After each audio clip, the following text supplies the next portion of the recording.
So in the last video, I facelifted and wrapped my old T5. Thanks so much for all the comments, really makes it worthwhile to do the videos. So I hadn't finished because the tailgate wasn't done. So in this video, I will show you how I've converted from a T5 tailgate to a T6 tailgate. So I have managed to get the tailgate lock working in the proper way without using the module from the old tailgate.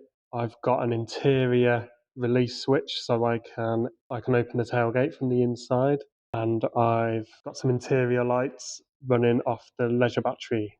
Mechanically, it's a simple swap.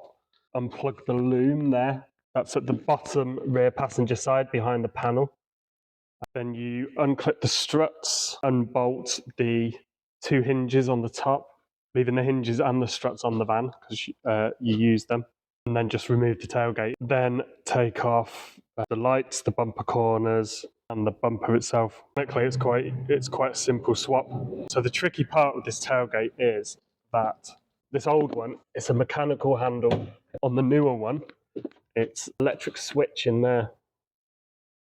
So you click the switch and that opens the latch. So you have to get power to that switch and then control when the power is on and when the power's off, which is quite hard to do. So on the last one, I had it working the interior light. So when you unlock the car, the interior light comes on at the front and that tailgate then opens. You lock it, that light turns off and it's locked again. The issue with that is when you unlock it and the lights come on, they only stay on for about, I think it's between 30 seconds and a minute. And then even though the van's open, this tailgate won't open. So then you have to unlock it again. It works, it does the job, but it wasn't ideal and it was pretty annoying. So really, I wanted it to just be open all the time when it's unlocked and locked all the time when it's locked. So there is a video on this from one of my favourite YouTubers. It's Nathan at DTE TV. He did a video about a year ago and he got it to work in the proper way. So he's used the locking module that's already in there. It's down here. Took the locking module out of it, which is the black box at the bottom. He's took that out, glued a micro switch onto it. So when you unlock the van, it activates that micro switch and then the tailgate can open and close. I was going to do that, but what I want to do is I want to repair this tailgate. I'll weld a new bottom lip on it, fix a couple of dents, cut that out, ready for a window, and then I'll sell that tailgate. So I want to keep that loom in, and I want to keep all the electrics. I want to keep everything on that, basically. I'm doing the same idea as Nathan did. Instead of putting my micro switch on there, I'm putting the micro switch on the passenger door. So I'll show you from the start now how I've done it. Some of it will be time lapse, some of it will be me explaining. So I will try to make it as clear as possible. So a perfect condition tailgate is an absolute fortune. I got this damaged one. It's not too bad. It's got this dent in the bottom corner. It cost around the 250 quid. It's bare other than the badges, so I'll need the handle mechanism, the latch, various rubbers. Hinges and the struts are kept from the original tailgate, so you don't need to buy them. So I will panel beat this and get it as straight as possible, and then a very thin fill and get it prepped ready for wrap.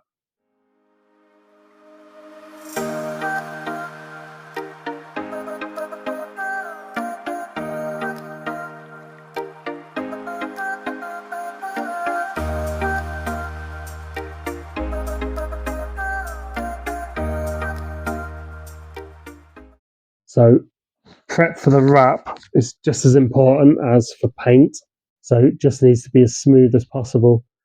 I've wet sanded down to 2000 grit, then I've degreased it, clay barred, alcohol wipe over it, and then I've tack clothed. So I'm going to be wrapping it in 3 sections, which makes it far easier. And also I'm short on wrap now. This is the last thing I'm wrapping. I didn't have a big enough piece of wrap to do the whole thing in one. So the sections will be done and I'll use the natural lines of the tailgate to do the joins. And then I've also got to carpet the inside before the glass goes in.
So I'm quite happy how that's turned out. There's no signs of damage, no dents, and the wrap's gone on perfectly.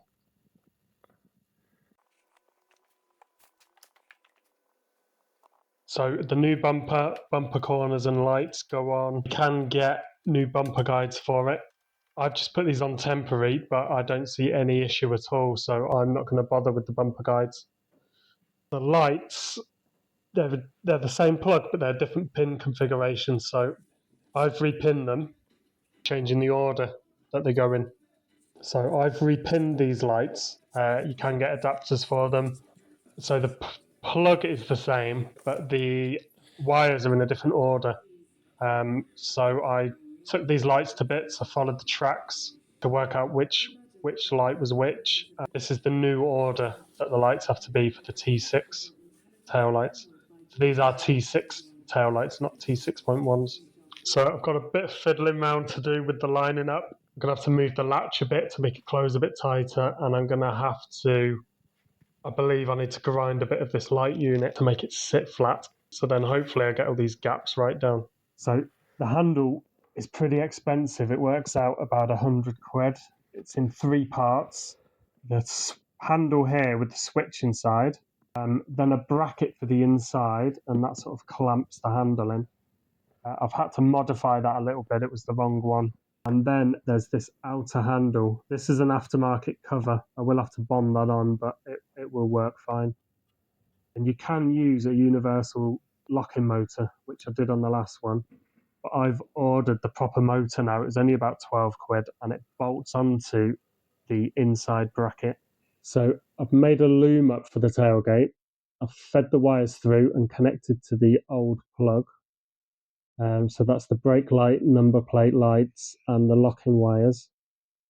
So I've run a wire from the tailgate to behind the glove box, and that's where I will wire the relay from. So that power goes to the locking motor there. The other wire coming off the locking motor is the earth. That's going to go to the handle switch. The other side of this handle switch will go to earth. So when you pull the switch, it makes the earth, the motor goes, and the door will open. So because this is a camper van, I want a release button from the inside to open this tailgate. So you need a momentary switch that you pull rather than push. If it was a push switch, it might get knocked when you drive in and the tailgate would open. So this is an old electric window switch. It's been in my box of bits I've collected over the last 20 years, but it will do the job. So one side of this switch goes to earth, the other goes to the switched earth of the motor. So when you pull the switch, that completes the circuit and the motor will go and open the tailgate. So I've got the glove box out. It will get tidied at this. There's a power fused directly into the fuse box. Off of this relay, to make the relay work, putting an earth circuit down to the micro switch. So I've run the wire through into the door. I am going to took the door lock. I've took the lock off. So I've got the panel off. When you unlock this door, see how this moves?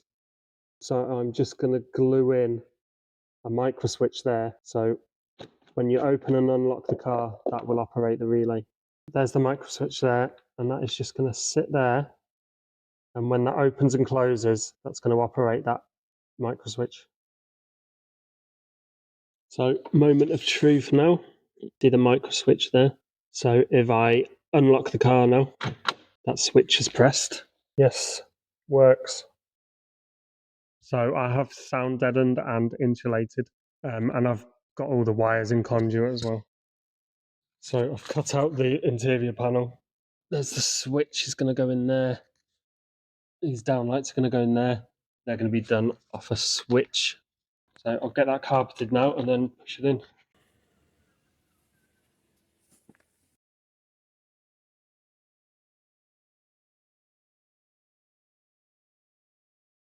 So I hadn't recorded the video when I did this. I will be wrapping the front badge. So when I come to do, I will record it because I've got quite an easy method to get that badge wrapped. So I've done the backing plate in the blue. So when it comes together, it looks something like that. I've got the letters gloss black. I'm also gonna put the spoiler on the top and a bumper protector as well.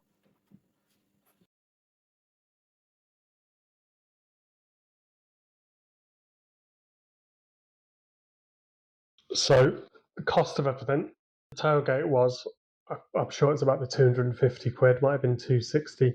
All of the handle stuff was about the 100 quid. The bumper was 100 quid. That's a used bumper. The bumper corners were about 50 and the lights were 60 quid off Marketplace. So not including glass, because I would have needed glass if I'd kept the old tailgate. And the same with the wrap, I would have needed to wrap the old tailgate. So without them, comes out about the 500 quid mark. When I do get around to fixing this tailgate, selling that, I wouldn't be surprised, because it's complete, including all the loom and everything. I wouldn't be surprised if I get around about the 500 quid mark for that too. So in theory, if I'm lucky, it might work out that it's not actually cost me anything to do this tailgate. So bits I've still got to do. I've got to do the parking sensors. So I've got these aftermarket flush fit sensors. I've got to try and wrap them somehow and then fit them in, but they will just fit in the holes. I've also got the camera to do, and I might tint these rear lights. I'm quite happy with that. I'm really glad I got the lock in and working properly. It wasn't too much hassle. Luckily, I had the passenger door in bits anyway. I'm fitting electric windows, sound deadening, new speakers, and retrimming the door cards. So I had that in bits anyway. So thanks for watching. A bit more to do on the outside, and then I will get started on the cab area and the camper van conversion in the back. So subscribe and look out for those videos.